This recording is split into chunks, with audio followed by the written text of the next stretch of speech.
Welcome, everyone. This is the Abundant Investor Podcast, and we are Beth and Christine, your hosts.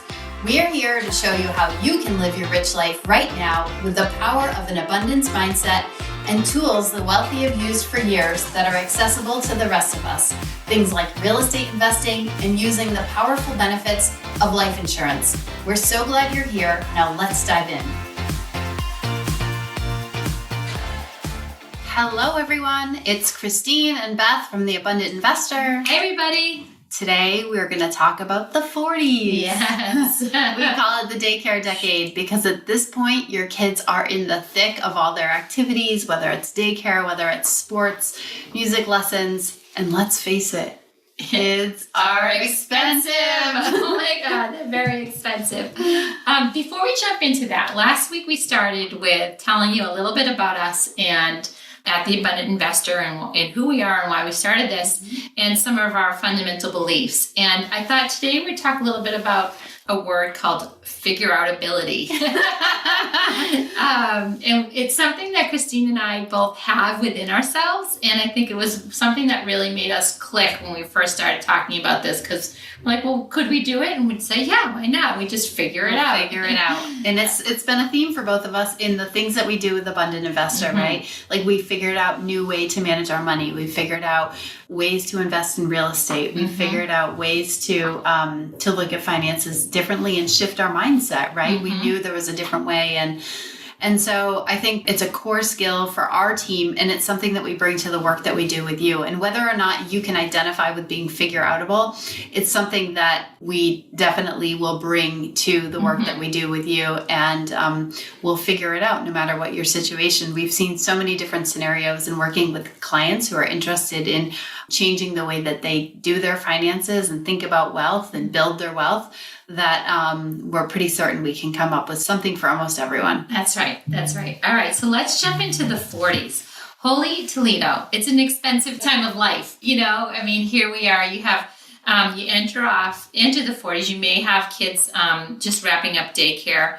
We just looked up a stat. If you're in it, you know this, but if you're not, it's the average cost of daycare in Massachusetts for a daycare like service center is $13,000. For an in-home center, it's about $11,000. So it's a crazy, crazy, crazy expense. And then, you know, I thought we'd talk a little bit about, so what are some of these expenses you have for kids? Because if you haven't heard us before, I have 4 kids. Christine has 3. And this is the decade that they are really the most expensive. So we gave you a couple stats on daycare. If they're going to play club sports, which all 4 of my kids played, those are going to cost between at least $3,000 to $7,000 a year per kid, depending on the sport. Hockey is an expensive one. It's an expensive one. Rowing's an expensive one. Yes. Soccer, still expensive, but not as bad. So, and then there's things like music lessons. I think, you know, put all of these things in the category, what nobody tells you when you have kids. All of the expenses that are going to rack up. And, you know, the average cost of raising a child today is in the $200,000 to $300,000 price range, which is pretty mind-blowing. I don't even think it doesn't include sending them to college, right? No. So thinking about how you're going to finance all the things that go along with raising children, that's really what we're focused on today. A little bit about mindset and where you are in your relationship with your partner. We're going to touch on all those things today. So yeah, I mean, the kids are expensive and we figure it out. I think like most parents will figure it out. And we really don't want you to be in a situation where the part, you know, where it gets really painful. Right. Because for a lot of people, this is also, the 40s are probably the most common times that people get divorced. Yeah, 100%. I actually looked up a stat and they said it's definitely early 40s. And the number one reason is money. And it's sad because this is also such an exciting time for your family. Yeah. It's so fun. You know, they're like, you know, you're out of the diapers, you're into, you know, all the fun things. You get to, I mean, I look back at my 40s and it's where I've made some of my best friends through my kids. There's so much opportunity for joy. Yes. And we don't want the topic of money to hinder that joy. We think that if you put a really strong plan in place, that you get to enjoy all that. It's not like the stress, of, oh my God, I have to write a check for braces or, whatever it may be. Absolutely. And I think that this is, in addition to working with us on a plan, it's an opportunity for couples to work on their own relationship with money individually and as a couple. And it can be a total game changer, as I feel like, I'll just speak from personal experience. Working on my own mindset around money has really helped my relationship with my partner in ways that have not only kept us from having contentious debates, but actually have helped us grow. And we came into our relationship with very different views on money. I was not chronic, but I was really into saving, and I had a lot of fear around spending money. My husband was very laid back about it. And I thought, how could you be so irresponsible? I'm sure I've said those words to him many times. And now we've both really met in the middle. And whereas I can enjoy money more, not have such a fear around using it, because gosh, what is it for? It's a tool. It's meant to be enjoyed. We're here on this earth to enjoy life, not to suffer, right? I think a lot of us have these subconscious beliefs around there needs to be some suffering. We have to work so hard. Everything has to be hard, right? I call baloney on that. It's not true. And we get to figure out how to use money and talk about it. Part of the reason I think we have so many problems in relationships around money is because we don't talk about it. That's right. And then we keep it from our kids because we don't want to fight in front of the kids. Well, what if you didn't have to fight? What if you could have a really great conversation around money and how to use it and what it's for and that it's abundant, right? If we have a belief that it's abundant, that's the reality that we're going to see things. So that's some of the money mindset work we can do with you as well. Yeah, it's really important. And we highly encourage couples to come together to work with us and talk to us, because sometimes when somebody forces you in a way, or you have an appointment on Tuesday, that a Tuesday at 3:00, we're going to be talking to Christine and Beth, and we're going to have to talk about money then. Yeah. And we make that a pleasant conversation. So after that, you can go out and celebrate with a nice dinner or some type of thing. You can say, geez, aren't we such great grown-ups? We just had a nice, healthy conversation about money, and we can feel good and move on and put a plan in place. So love it. Yeah, it's I agree with you 100%, Christine, that we are meant to be here on earth to enjoy life. And if you're stressed out about all those costs that we just rambled on at the beginning of this podcast, then you can easily get sucked into the vortex of stress, and it doesn't need to be that way. It doesn't have to be that way. Because the good news is, another thing in your 40s is you're typically at your highest earnings. That's true. And we overlook that. We don't celebrate these things enough. So we're making good money. We typically have reached some type of peak in our career. In fact, some of us might have reached a peak and decide to change careers. At this time, though, we've accumulated so many skills that they're transferable a lot of times, like they've been for both of us. And we have been able to, continue to be high earners in new ventures. And I think that that's the case for so many people. And the reality is that if you've been saving along the way and investing some of that money in your 401k, you've also learned to, take advantage of compound interest. You've developed some good habits. And that's typically our audience, right? It's people who have been working, making a good salary, putting some of it away. And, one of the things we want to share with you is an alternative to the way that we position our high cash value life insurance products are as an alternative to the 401k, because we believe that the benefits are just so much more robust and as a complementary supplement to it. Right. Yep. So along with your 401k, we have this terrific tool. But I didn't mean to interrupt you. No. You shouldn't necessarily max out your 401k. Right. If you're at a company or a firm that's giving you some type of a match, take that. It's a free gift. But beyond that, you may not need to go beyond that, because you're just deferring the taxes. Right. You're just kicking that can down the line. Right, exactly. And with the high cash value life insurance, there's a lot of tax advantages that you can realize along with both death benefit and living benefit. So it's really a multi-pronged, many benefits to using this one product in addition to your other suite of the way that you manage your money. And so absolutely. Yeah. Maybe I'll give you an example of how this could help you with some of those expenses we talked at the beginning. So let's just say you're in your mid 40s and as a couple, you're bringing in $250,000 a year. If you were putting 6% of your salary each year into your 401k and your company was matching 4%, you could probably ratchet back that 6% down to 4%, because again, that's free money. You want to take that.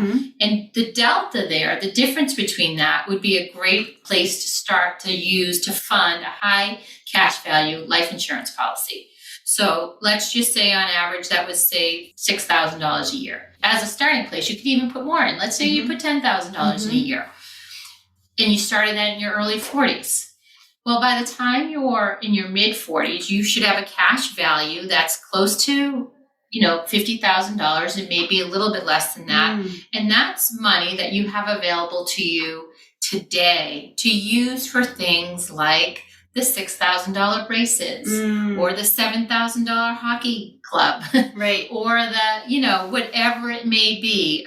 When your kids are 16 and they go to get their driver's license, guess what? It's expensive. They're expensive. You have to add them to your car insurance and all that kind of stuff. So this is a pool of funds that you could set aside. It has these three big benefits. One is that it has access. You have access to it. And like Christine just said, you also have living benefits. So God forbid there was a car accident or a chronic illness or some type of an illness that you were diagnosed with.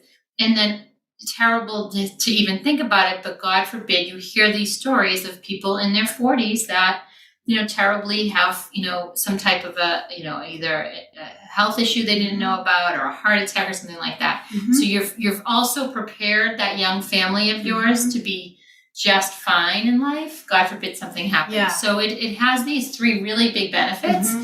And, it's you can, without a lot of pain, pull some money from one bucket, the tax deferred bucket, pop it into this tax free bucket without a lot of change to your monthly income. And now create a bucket of money that you can use while you're alive. And then you can pay yourself back. And I just want to say too, you might have term insurance. Well, this is complementary. It also will replace the term insurance because at some point, the whole point of term insurance is that it expires after a certain term, right? And just to be clear about how do you use a policy like this? Well, we talk about this in a lot of our other videos, but in case you didn't make any of the podcasts prior to this, high cash value life insurance policy has a cash value that you can borrow from. So you can borrow the money for the hockey, you can borrow the money for the rowing, the braces, the daycare, right? You borrow that money and then you pay yourself back over time. Think of it as a bank that instead of paying the bank interest on their money, you've created your own bank. So you can charge yourself interest if you want, pay yourself back that extra interest and watch that money grow even faster. All the while your money is growing uninterrupted because you're taking a loan from the insurance company, not your own cash reserves. So, and then the other thing I just want to say about the, you're talking about a family who's got a combined income of $250,000. I think a lot of people, when they first think about life insurance, they may not think about their earning potential over the rest of their lifetime. So if your salary is $150,000 and you've got 20 or 30 more years of work ahead of you, maybe 20 if you're 40, 45, that's a lot of money that, God forbid something happens, is not recoverable unless you've got a policy like this. And so the benefits, we just really love how you can use it for both the insurance side and then you can use the cash value as well. Yeah, it's great. And, one thing I will, just to sort of summarize a little bit about your 40s, right? Yeah. You're at your highest probably expense time of your life. You're also at the highest earnings potential of your life and you're very, very busy. And so we want to make this easy for you. We want to make it really easy for you to have, again, healthy conversation about money, putting together a plan that's easy to implement, that's customized to you, that isn't going to make a big dent in what you're doing anyways. And, again, because when you come out of the 40s, next week we're going to talk about the 50s, and there's light at the end of the tunnel. It gets a little bit darker when you have to pay for college, but there's light at the end of the tunnel. And just one thing I will say about that is, one thing that I wish I knew about when my family was younger was that a 529 plan is sort of like all over, you have kids and you start getting marketed by companies to buy a 529 plan and invest in a 529 plan. It just, they know what's happened in your life, and you fall into the trap of just, oh, that's what I should do. And these policies are terrific savings plans also for college. Mm-hmm. So, instead of having, one account over here that's just for college and one over here that's for retirement that you can't touch till you're 60. And, these policies can kill a lot of birds with one stone. And so the example I just gave you was just ratcheting back your retirement plan, your deferred bucket plan a little bit. Well, you could also just put your 529, your college savings dollars in a product like this. And one of the biggest benefits of doing that is that when you have kids that are in college at the same time, your chances of getting financial aid go, really high up. And they look at everything like your 529 and consider that. When they're looking at, you fill out a form called a FAFSA. And when you fill that form out, the one thing you don't have to put on here is life insurance, because it's a private account and it's not considered part of the equation when they're thinking about giving you financial aid. So these are all things that are important to think about and can make a big difference. Absolutely. And so, thinking about where you're saving, I like to talk about these 3 buckets. The first bucket is your taxable bucket. And that's your checking and savings account. You should have about 3 to 6 months of your living expenses there. We talked a little bit about your tax deferred bucket, which would be things like your 401k, your 403b. And then you have this tax-free bucket in the life insurance. And so, I don't think a 529 plan needs to fall within any of those buckets, in my opinion. Mm-hmm. Yeah. Yeah. And I think, the other thing I'll just say too is that, a lot of us are have more wealth than we even realize. So I think we tend to put this oh, I'm not wealthy because I don't live in a multi-million-dollar house, or whatever it is that our criteria is for that. So a lot of us have more wealth than we think, and we want to show you that too. That's part of what we go through with you. And also, I think with college and financial aid, because we have kids in college and I have my first going to college, we're thinking about this more. You might be surprised that you do qualify for some financial aid, even though you think you're making significant money. So I've heard the advice and followed that it's always worth applying. And if you have the 529 plans, really, you've been a good saver and you've put it away, the schools will see that, and that will be something that actually works against you. Mm-hmm. So putting it away into this private account, it actually is a private account, can be beneficial to you there too. Mm-hmm. So I think I totally agree. I think this is it's a really busy time when you're in your 40s, and it's exciting, and we don't want to lose the moment. We want to be in it and enjoy it. And we want to take some of the stress out of it for you. And this has been one way that we've taken the stress out of it ourselves. And we're working with clients to do the same now. And it's really exciting to think outside the box and see other ways that, typically the wealthy have used. And we know that this is available to other people too. Mm-hmm. Or maybe you call start thinking of yourself as wealthy, because that would be great. We want to help you get there with your mindset.